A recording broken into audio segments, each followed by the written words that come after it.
meu celular, estou usando o celular, não tem como jogar não. Então, olha só, pessoal. Então, como eu estava falando, na carta de Paulo aos Romanos, então ele vai mostrar para nós que nós devemos viver dentro de uma perspectiva que não é mais de mundo, mas a perspectiva nossa agora é do alto, dos céus. Nós não olhamos mais para o mundo dessa ótica, mas o nosso olhar para o mundo é pelos olhos do Senhor. É isso que Paulo escreve aos Romanos. E Corinto? Coríntios era a igreja que mais dava trabalho para Paulo, mesmo sendo uma igreja cheia de... Era a única igreja, olha para vocês verem, a igreja de Corinto era a única igreja que tinha todos os dons. E, no entanto, era a igreja mais pecadora que existia. Para você ver como é que são as coisas, né? A igreja de Corinto... Fala, Thalia. Não, Tá. é o cachorro que está pensando que foi mal. Tá. Então, assim, tá tudo bem, Antônio? Tá me ouvindo? Antônio? Tá de boa, pastor. Beleza. Tá de boa. Seja bem-vindo à aula, tá? E aí, Antônio? Firme? Gente, essa aula termina às 8h30, tá? Aí, 8h35, você vai lá no outro link lá, porque ela só tem meia hora de duração, porque ela é gratuita. O Zoom é gratuito, só tem meia hora de duração. Aí você vai lá no outro link, clica de novo no link de baixo da segunda aula, para eu admitir todos vocês de novo, beleza? Que aí 8h35 começa Tá bom, a aula. pastor. Estou dando um prazo de 5 minutos aí para você poder se organizar aí, tranquilo? Então, a carta de Paulo aos Coríntios é uma carta que mostra como a igreja deve se comportar, como ela tem que ver que os dons são para a edificação da igreja, não para a edificação própria. Aquilo que nós vivemos hoje nas nossas igrejas, né? Quantas pessoas estão na igreja buscando dons aí para o aperfeiçoamento pessoal dele, para melhorar a vida? Inclusive, eu estava assistindo um vídeo do Edir Macedo. O Edir Macedo até fez um comentário assim: nós temos que buscar os dons para que nossas vidas melhorem, para podermos ter uma vida melhor, para alcançar o sucesso, para podermos prosperar. Eu falei, poxa, Edir Macedo, como é que você ensinou besteira dessa para o povo? Eu pensei comigo, né? Lógico que eu não falei com ele, ele não estava me ouvindo. Como é que ensina a gente para você que os dons são para a edificação pessoal? Os dons é para a edificação da igreja.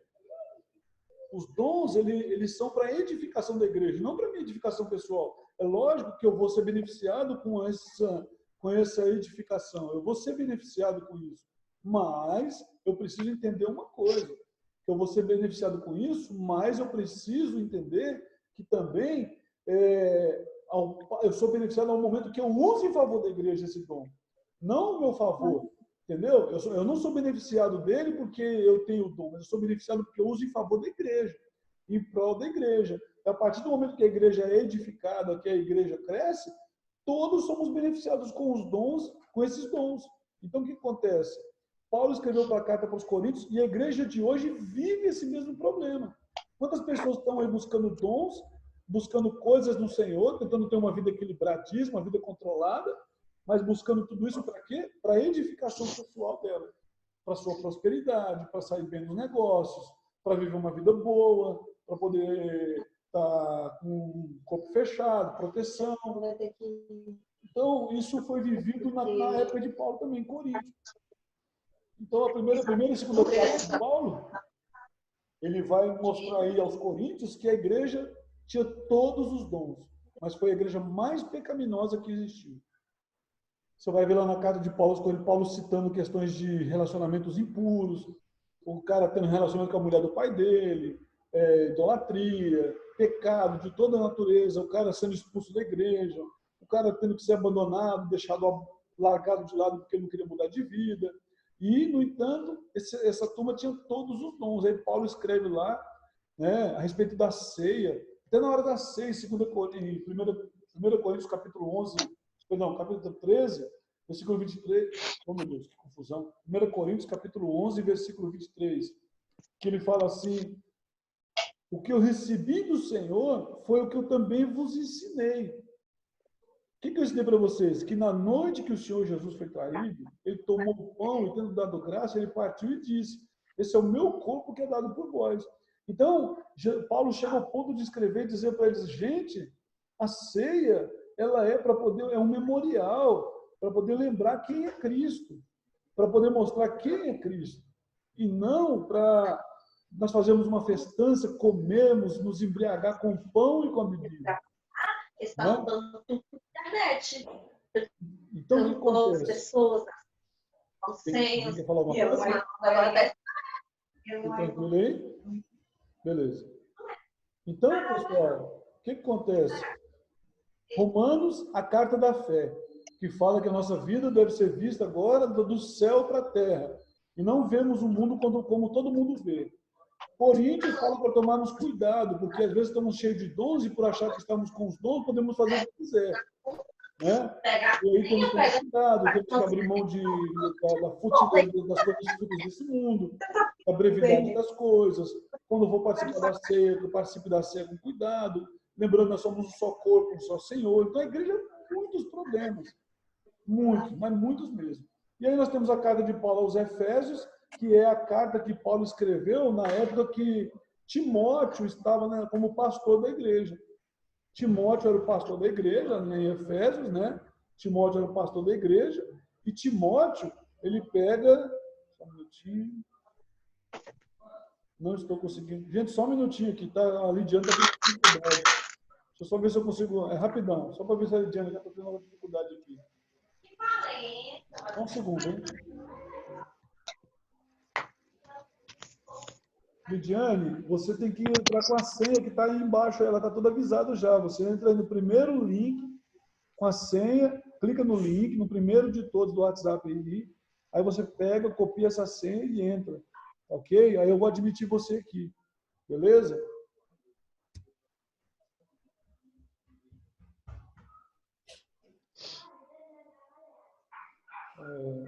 Primeira vez, né, o pessoal fica meio perdido mesmo, é normal, né?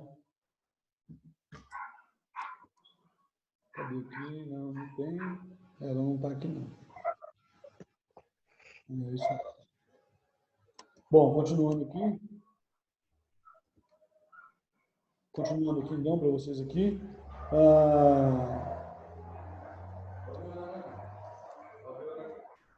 Aí nós vemos aqui a carta aos Efésios, onde Paulo, já no começo, ele começa dizendo: vós sois salvos pela graça. Né? Nessa época, o pastor da igreja era Timóteo, um jovem, né? Um jovem pastor que estava enfrentando muitas coisas dos judeus, né? Os judaizantes, aqueles que queriam ensinar assim: olha, você para ser cristão, você para ser cristão, você precisa primeiro converter-se ao judaísmo.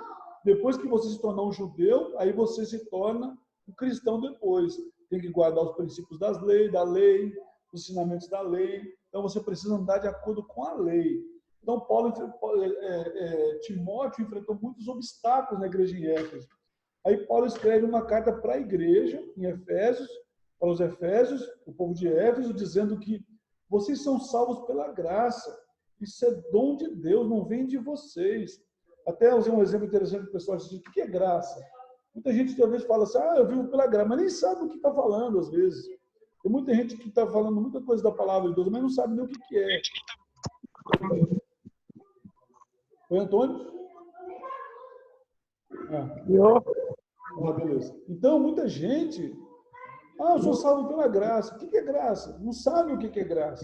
Por que você não pode pressionar Deus, não pode, que nem muitos pastores ensinam, você tem que determinar, tem que pôr Deus contra a parede. Por que não adianta você fazer essas coisas? Porque nós somos salvos pela graça. A graça é um benefício.